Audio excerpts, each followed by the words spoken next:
E aí, galera, começando mais um episódio e hoje falaremos sobre formas de escrever uma história de usuário, a famosa User Story. Vem com a gente que o tema hoje está interessante.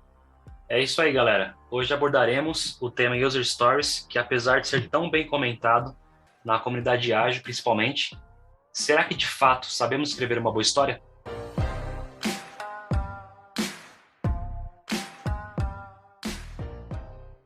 Então, galera, como sempre fazemos, antes de entrarmos em um tema, costumamos falar um pouco sobre a origem, que é importante a gente entender onde nasceu essa ideia de User Stories e porque até hoje estamos aí utilizando tanto, né, na comunidade ágil. Basicamente, as histórias de usuário elas se originaram do framework Extreme Programming, conhecido XP, bem na leva de frameworks ágeis que surgiram ali na década de 90, pessoal, que foi o FTD, o Scrum, e também veio o XP, que foi criado pelo Kent Beck. Sendo mais preciso com vocês, aí em 98, teve essa ideia de começar a quebrar, fatiar o scope, fatiar o business case em pequenos requisitos para fazer entregas em ciclos menores para o cliente final. Isso foi um sucesso. E é por isso que depois isso veio junto com o Manifesto Ágil, né? E veio seguindo aí com os frameworks e métodos que a gente conhecia até hoje.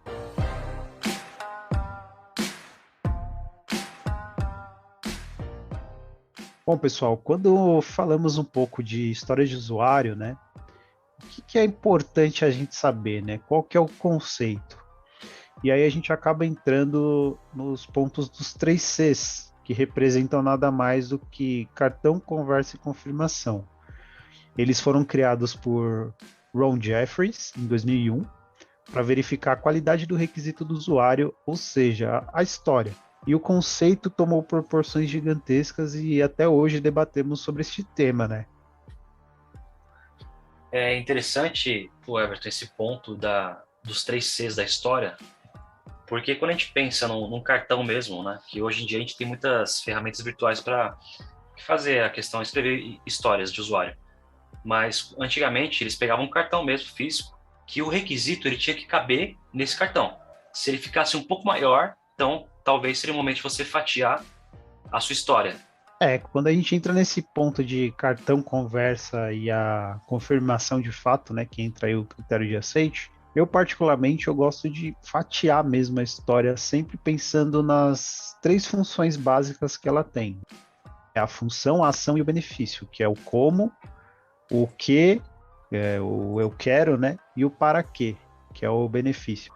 Isso ajuda muito a gente ter o foco na hora de escrever e principalmente ajuda bastante a gente não encher aquela história de textos ambíguos e trazer dúvidas no momento em que uma pessoa vai pegar para ler aquilo, né? Porque a ideia de você trazer um cartão básico é que você consiga, não só você, como o seu stakeholder, o seu cliente, ou até o seu próprio usuário, quando ele olhar para aquele seu board, ele consiga entender basicamente o título daquele cartão. Isso ajuda a entrar nesse segundo ponto, que é a conversa, que é onde você, através do título dele, você gera uma conversa para entender quais são os requisitos, quais são os pontos específicos relacionados àquele benefício, àquela funcionalidade que está sendo solicitada, e depois a gente acaba entrando na parte de confirmação, que é o quê? Passamos pelo momento de conversa e agora a gente está validando, né? Entrando nos conceitos de critérios de aceite de fato, para ver o que aquilo acaba atendendo dentro da nossa conversa. É exatamente isso, Everton. Quando a gente fala de história de usuário, quando o pessoal me pergunta no dia a dia o que seria uma user story, eu acho que só a palavra, né, ela já quer dizer história de usuário, ou seja, o nosso foco ao escrever uma história é sempre na visão do cliente. O que o cliente necessita? É uma história de usuário, ou seja, é uma história do cliente, que ele vai escrever para a gente através do PO, que vai apoiar nessa escrita e vai trazer para o time. E é bem bacana quando a gente para refletir um pouco sobre a história, quem que seria a persona, por exemplo, eu como gerente de produtos, que eu quero, que eu preciso, quero um relatório para o quê? Qual que é o benefício? Para verificar os meus produtos mais vendidos no mês. Então, isso já seria um requisito, ainda que macro, mas é uma necessidade do gerente de produtos. E aí, quando a gente vai para a conversa, qual que é o ponto da conversa? Tá, porque o gerente de produtos ele precisa ter esse relatório e o que esse relatório deve conter para que facilite, né, a visão dele, para ele enxergar esses produtos mais vendidos do mês. E aí cabe a provocação. Tá, qual que é a periodicidade que você quer enxergar? É só mensal? De repente é quinzenal? Tem algum produto específico que você quer saber? Você, além do relatório, você vai criar alguma métrica para poder extrair dados, para poder discutir com o seu time, com a gestão, ter um norte aí para onde a empresa está indo com a venda dos produtos? Então, essa parte da história que o pessoal acha que, como a gente falou lá atrás, né, Everton, em outros episódios, o pessoal acha que o mundo ágil não tem documentação. E a User Store, ela é uma documentação em si. Documentação menor, né, mais objetiva, e é diferente de um business case, de um plano de escopo de projeto gigantesco, que a gente sabe que, na verdade, muitas pessoas nem leem. E aí a gente já tem o arremate, né, digamos, o checkmate na própria história, como você disse, nós temos o critério de aceite, que é o ponto que a pessoa, o cliente, o PO, ele vai confirmar aquele requisito que ele solicitou e o time desenvolveu para verificar se está aderente àquilo que foi solicitado inicialmente. Bem bacana. Sim, é um ponto bem importante. E um ponto que eu gosto de colocar também, que eu acredito que são coisas ali que ajudam também nessa escrita, é que quando a gente fala um pouco sobre a parte da conversa ali, a escrita de história, a gente não pode esquecer que, além de ser assim um papel ali do PO, mas a gente não pode deixar que as outras pessoas não ajudem nesse conceito também dessa escrita. Não deixar apenas só como responsabilidade do PO, né? Porque a gente tem que aproveitar desse capital intelectual, que é o time, as pessoas ali em volta, para ajudarem a melhorar ainda mais esse requisito, que é esse ponto importante. Eu concordo com você, Everton, porque o pessoal geralmente se prende muito ao PO, só que o PO, por mais que ele tenha uma propriedade intelectual, ele não é o cara da bola de cristal.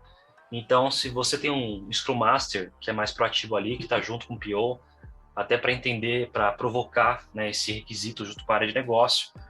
Se você tem realmente clientes que querem apoiar junto na escrita, e o próprio time, né, quando vai para sprint planning, que a gente vai falar daqui a pouco sobre o Invest, por exemplo, o que seria uma história bem definida, bem escrita, né? Eu acho que é muito importante o time entender que é uma bola dividida, que não está só a responsabilidade no PO, porque senão fica aquela questão muito triste, né? Por exemplo, o PO, ele fez certo, beleza, tá perfeito, o PO errou, a culpa é do PO que trouxe errado pra gente. Eu acho que o time tem que pensar como um conjunto, como o próprio Scrum prega, né? Que adveio lá do rugby. É um time único, o objetivo é fazer gol, por exemplo. Então, se o time perde todo mundo, se o time ganha, ganha todo mundo.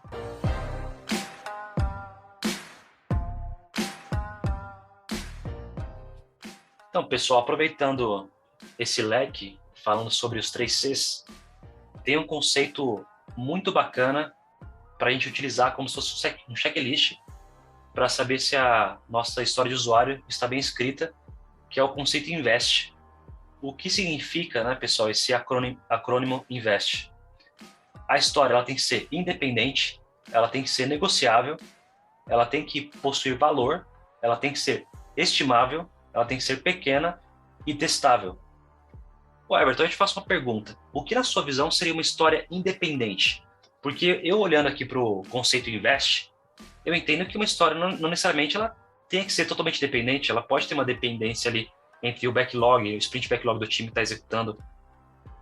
Não, Daniel, não quer dizer que uma história ela não pode ter uma dependência, né? A ideia, quando se fala do conceito invest aqui, ainda mais entrando nesse ponto do independente, é que cada história de usuário ela deve representar um conjunto distinto de valores de negócio, né? Cada história ela tem que ser meio que entregar o valor por si só. Ela tem que ser um incremento em relação ao seu estado anterior.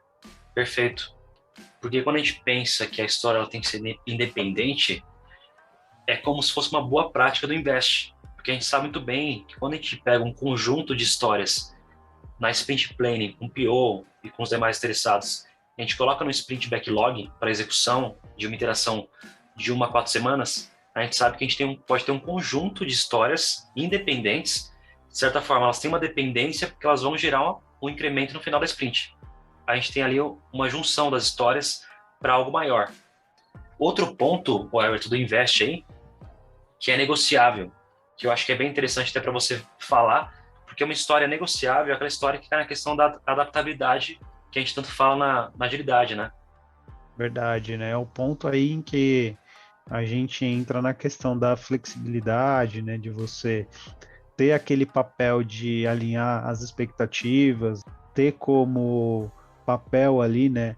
Os interessados, as partes interessadas envolvidas ali para evitar essas restrições que acabam acontecendo, essa falta de conversa, a ideia também de trazer a transparência, que é um dos principais pilares aí, vamos se dizer. Então, juntando esse ponto do negociável, é você trazer todos esses benefícios para que de fato fique claro ali o ponto em que está sendo entregue, né?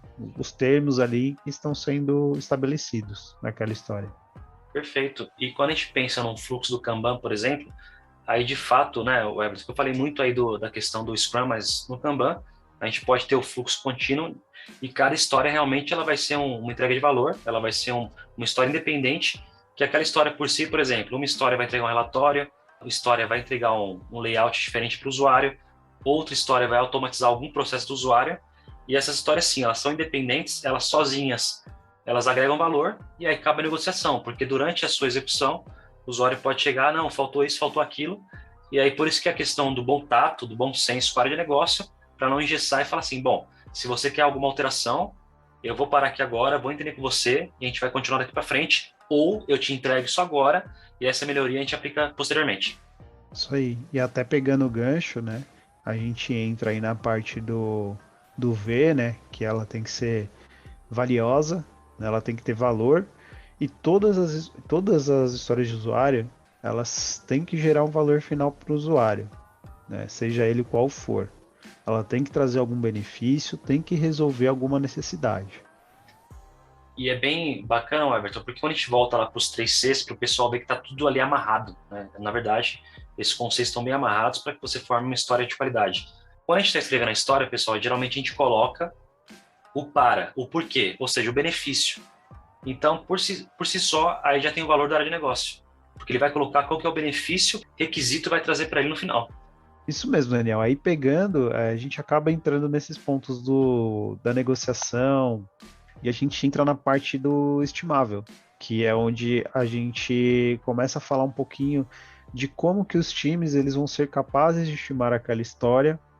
Por isso que ela precisa ser clara e também entrar naquele tema que já é logo o gancho aí, que é o small, que o pessoal fala que é pequena, no ponto de ser estimada. Com certeza, porque se você tem uma história pequena, clara e objetiva, né, digamos até concisa, é muito mais fácil o time estimar. Até porque você vai ter a conversa sobre aquela pequena parte, aquela fatia, digamos, do seu incremento, né? Ou de repente fica muito mais fácil para o seu time de desenvolvimento. Até se a gente parar pensar, voltando ali um pouco para o Scrum, pensar no Planning Poker, fica mais fácil, né? Numa visão empírica, talvez, de conhecimento já da tecnologia, enfim, aquilo que vai contemplar a construção da história, fique mais fácil de me estimar. Sim, e sempre pensando nos pontos, né? A escrita ela tem que ser objetiva e tem que ser concisa, ela não pode conter ambiguidades e não podemos também colocar muitos pontos ali numa história, né? Se a gente vê que aquela história ela está ficando muito grande ou estamos trabalhando ali com diversas entregas de valor dentro da mesma história, a gente precisa fatiá-la ali e, de fato, trazer esse sentido de deixar ela estimável e pequena. Com certeza, Everton. E aí a gente volta, né? Na verdade, a gente vai para o último ponto, digamos, a última letra aí do Invest, que é uma história testável, que aí vai linkar onde? Lá na confirmação, lá no critério de aceite da user story. A história tem que ser testável. Eu não posso ter uma história que eu não consiga validar. Que a gente vai entrar onde? A gente também entra no BDD, que é o Behavior Driven Development, que é onde a gente define lá as boas práticas do BDD para você definir suas confirmações para que de fato seja testável. E o legal, Daniel, da gente trabalhar com BDD é que a gente acaba trabalhando com cenários de teste. E trabalhando com esses cenários de teste, a gente acaba dando uma outra visão, né? A gente para de testar a funcionalidade e a gente começa a testar o comportamento do sistema mediante alguma ação do usuário. E isso ajuda a gente a não ir pelo aquele caminho feliz. E é muito bacana, Everton, porque quando a gente fala do BDD, o BDD também facilita muito o QA a começar a escrever cenários automatizados. Através do BDD, ele consegue mapear os cenários de automação dele. Então, isso é muito importante até para você não ficar repetindo, né? E para quem não conhece BDD, pessoal, que é o desenvolvimento voltado ao comportamento, basicamente nós temos assim, um cenário, depois nós temos a condição dado. Vou dar um exemplo aqui, tá, pessoal? Bem wherever aí. É dado que estou no site da OLX como um comprador de SP quando eu fizer uma busca por um produto, então será exibido os resultados da busca. Basicamente, você tem o quê? A sua entrada, né, o seu input, depois você tem sua ação, que é enquanto ou quando, né, você estiver executando alguma ação no sistema, qual que é o resultado final? O então. É muito importante pensar nessa, né, digamos, no BDD em si, no conceito BDD.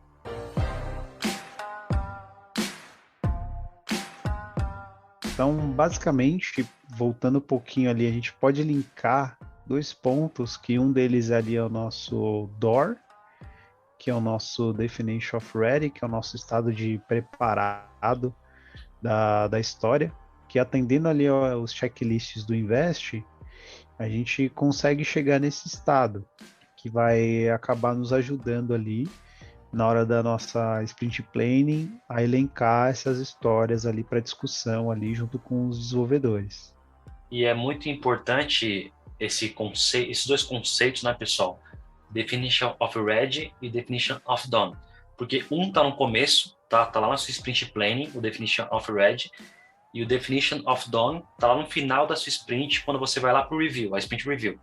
E por que esses conceitos são interessantes, são importantes? Porque, por exemplo, para uma história ela ser construída, vocês concordam que a gente já passou pelo Invest, a gente precisa ter as premissas, os pontos do Invest em uma história. Se nós temos o checklist do Invest em uma história, basicamente a nossa definition of ready está pronta. Então, ou seja, o time pode absorver, tá, essas histórias aí para dentro da sprint, e a nossa margem de erro, ou margem de não entender, de ter uma história ambígua, acaba caindo bastante. Então a gente tem muito mais probabilidade de entregar aquilo que foi solicitado pelo PO, por exemplo.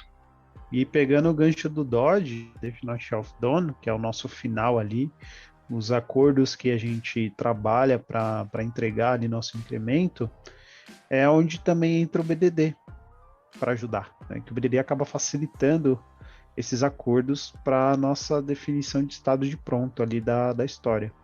Que é o momento, né, pessoal, quando a gente está falando aí do Definition of Done, que o próprio time avalia aquilo que foi solicitado baseado no BDD, por exemplo, para apresentar depois no Sprint Review, que aí o usuário vai checar, né, vai ter lá o teste de aceite junto com o usuário, stakeholder, ou com o PO, conduzindo, né, necessariamente, e vai apresentar aquilo que foi construído para verificar se o usuário está de acordo ou não. Se não estiver de acordo, a gente pode negociar, como a gente já falou sobre o negociável, para refinar aquela história numa próxima sprint, ou de repente, se for o caso, até cancelar alguma história que parou pela metade ou que não ficou tão bem feita.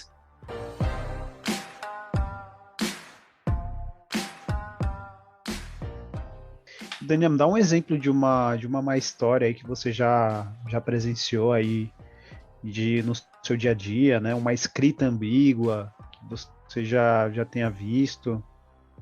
Esse é um ponto, Everton, que dá bastante discussão, né, sobre questão de como escrever uma história. Porque eu já peguei história que ela estava escrito como um incidente ou um requisito sem ter o usuário, né, quem solicitou, só tem um desejo, mas não sei qual área que pediu. Ou a gente tem o famoso Story Mania. O que seria Story Mania? Tudo vira história. Você vai criar uma interface, é uma história. Você vai fazer uma atualização de um banco de dados, é uma história. Só que a gente sabe que quando a gente pensa muito na questão técnica, a User Store, ela tá lá, ela é uma necessidade do usuário. Já a Task, que deveria ser uma visão completamente técnica do time. Então a gente tem essas situações que a gente já pega, tem histórias que você vai abrir e fala, gente, isso aqui não é uma história, isso aqui é um livro. É que o pessoal basicamente coloca muita coisa lá dentro, né? De repente o usuário ele pega um documento que ele tinha, dá um Ctrl+C ou Ctrl+V, joga lá como se fosse uma história, ele joga quase um artigo lá dentro. Aí você tem que tentar entender, bom, calma aí.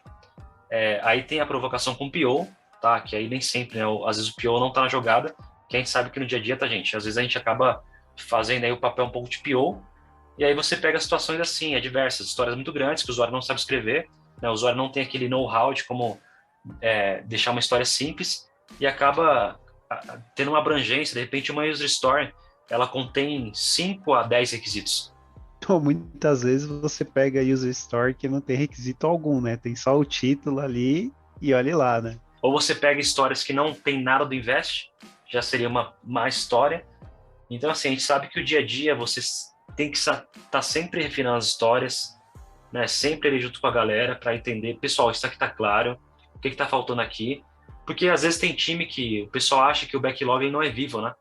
Tá, não, cara, escrevi isso aqui, tá estático aí e tá ótimo. Não, o produto ele evolui, né? O produto ele vai evoluindo, ele tem um tempo de vida útil, mas enquanto está sendo construído, está sendo entregue, está evoluindo sempre, né? E é isso que vai ajudar também o time na questão da auto-organização e na evolução, né? Porque um time que não questiona, não trabalha nas suas histórias de usuário, não ajuda o PO a melhorar a escrita, o refinamento, cara, não é um time que vai crescer e vai se tornar um time auto-organizável, né? De fato, vai trazer mais problemas, que você vai acabar entrando em muito débito técnico por conta do seu Dodge não estar bem estabelecido, e isso vai gerando gargalos e diminuindo sua velocidade no futuro. E eu acho que para finalizar, pessoal, tem mais ou menos umas 3 semanas que eu peguei uma história e eu fui ler essa história, e na verdade, dentro da história, eu tinha 3 requisitos. Aí eu tive que fatiar essa história em 3 para fazer sentido as entregas para o usuário final.